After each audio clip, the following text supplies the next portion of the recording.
seeing these headlines about percentage increases. Now, I want to say that any amount of harm is unacceptable and too much.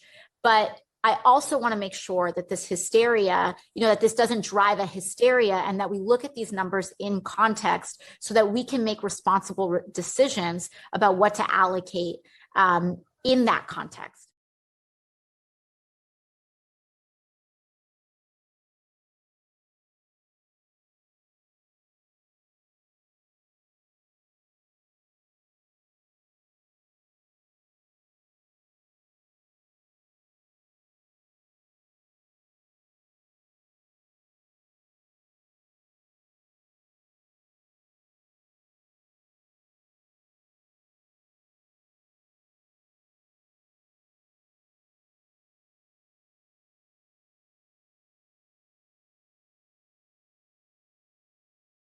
The ending of cash bail, the New York plans to shut down Rikers Island and lower prison capacity. And then, of course, you've got wide open borders. So all of these policies from the Democrats have resulted in a massive spike in crime. And yet White House Press Secretary Jen Psaki actually astoundingly blamed Republicans for defunding the police.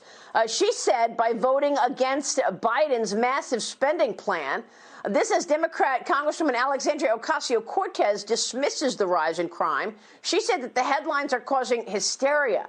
Your thoughts on what you're hearing from Jen Psaki and AOC?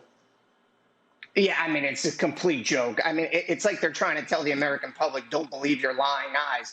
I mean, in the same day that the press secretary was saying that it's Republicans that are defunding the police, the Oakland City Council, which is Democrat-controlled, decided to defund their police by $18 million while their homicide rate is up over 87%. I mean, this is just Washington talk. And as far as Congresswoman Cortez, I find it funny that she says this is hysteria and that these are just statistics. Well, excuse me, Congresswoman, these are actual people who are being murdered. Fathers, sons, daughters, mothers being murdered wholesale in our street, and you've got the nerve to say this is all hysteria? But I think what you saw was the Congresswoman said the quiet part out loud, and that is the narrative matters more to them than people's lives.